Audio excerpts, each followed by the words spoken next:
Hey, what's up everybody, and welcome back to another episode of News Dose, where we give you all of the latest gaming news. And is Microsoft really discontinuing the Xbox One to clear stock for their upcoming Xbox Series X?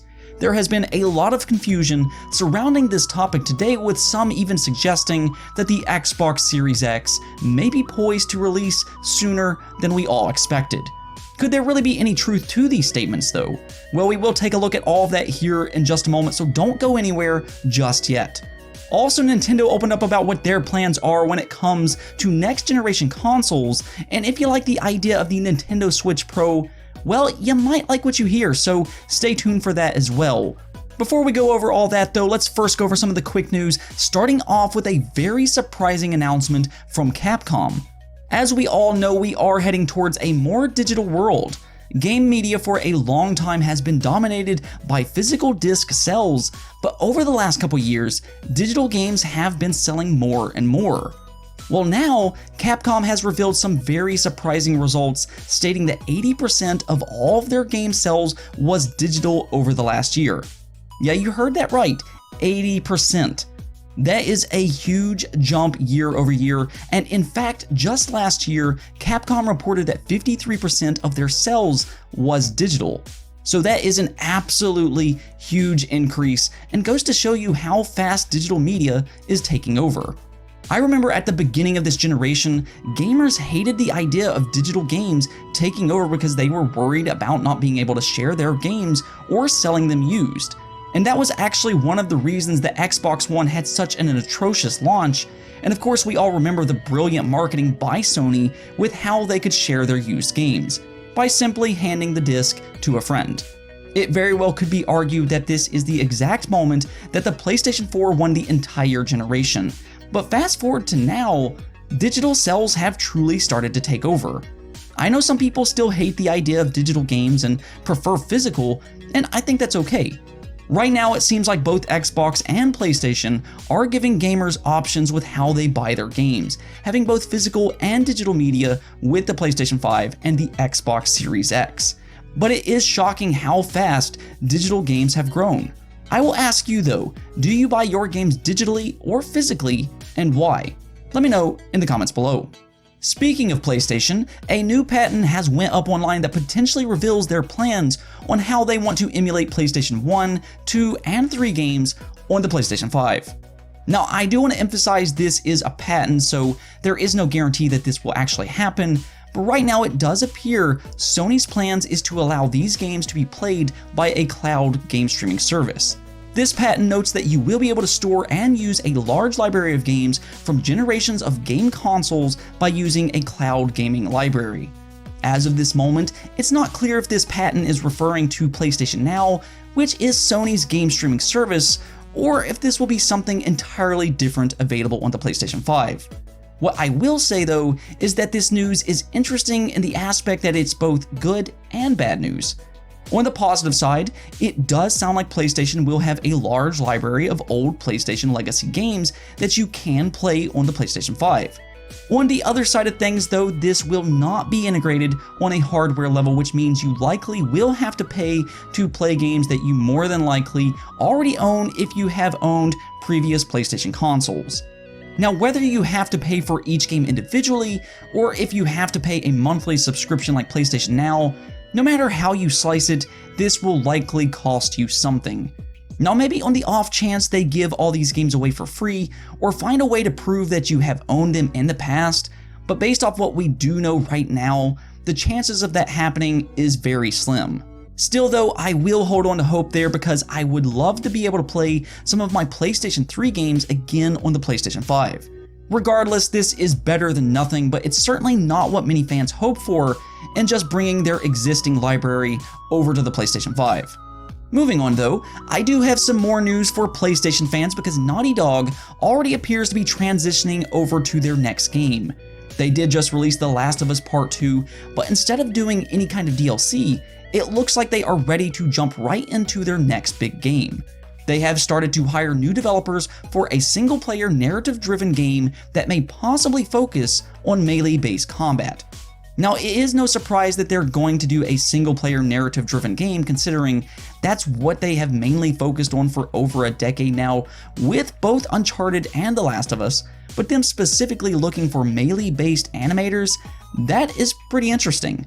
Both Uncharted and The Last of Us has more of a focus on shooting mechanics, though I will say that the melee-based combat is very impressive in The Last of Us Part 2.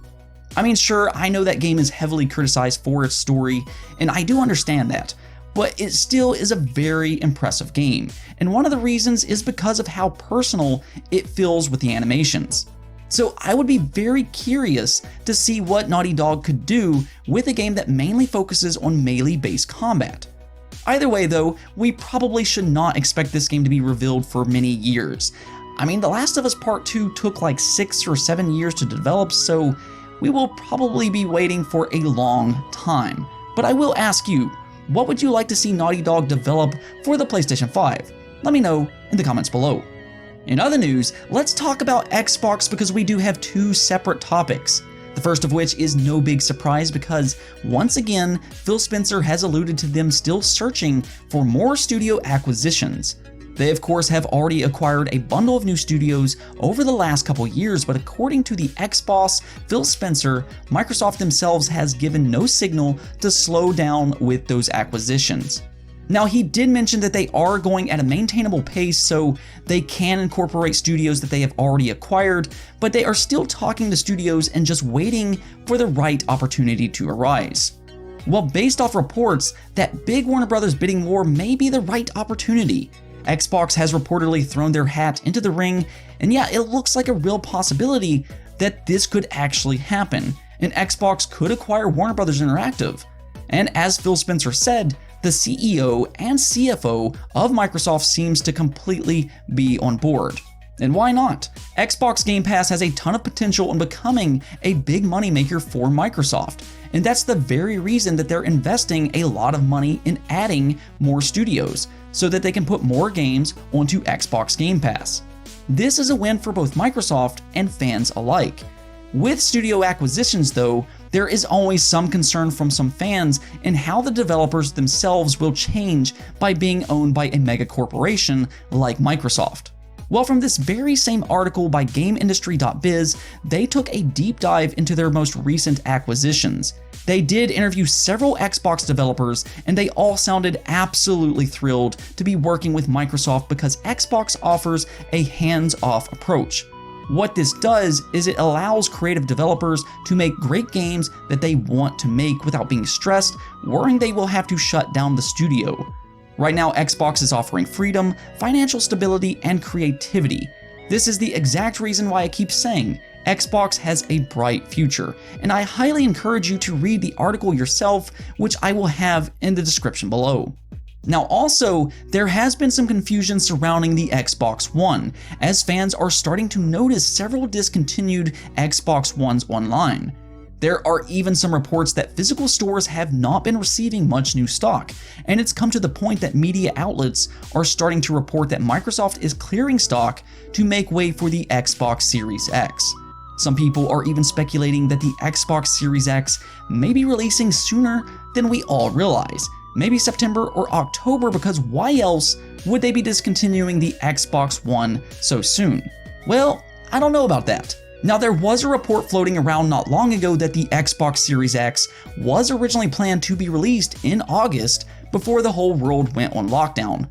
And well, that may have delayed the launch considering it was probably harder to manufacture new consoles. I can't completely rule that out. That is very possible. The theory though is that Microsoft just did not prepare, so they're clearing stock out for the Xbox One way ahead of release. That is where I think there is some confusion. Yes, it is true that the Xbox One S does show as discontinued on Amazon, and it is very hard to get an Xbox One X right now. However, if we look at a comment made by Dan Tavares, which is the Xbox console business lead, he says that no, the Xbox One S is not discontinued, and that they changed SKUs. He instead says that Amazon is messy, and if you actually do look on Amazon, this is indeed true. The Xbox One S is still available on Amazon, just some models are discontinued. With that said though, that still doesn't answer the question about the Xbox One X. Well, we do know that gaming as a whole has been booming the last couple months with everybody stuck at home, and the Xbox One X was selling out in the last couple months, so there is a possibility that this could just be stock issues.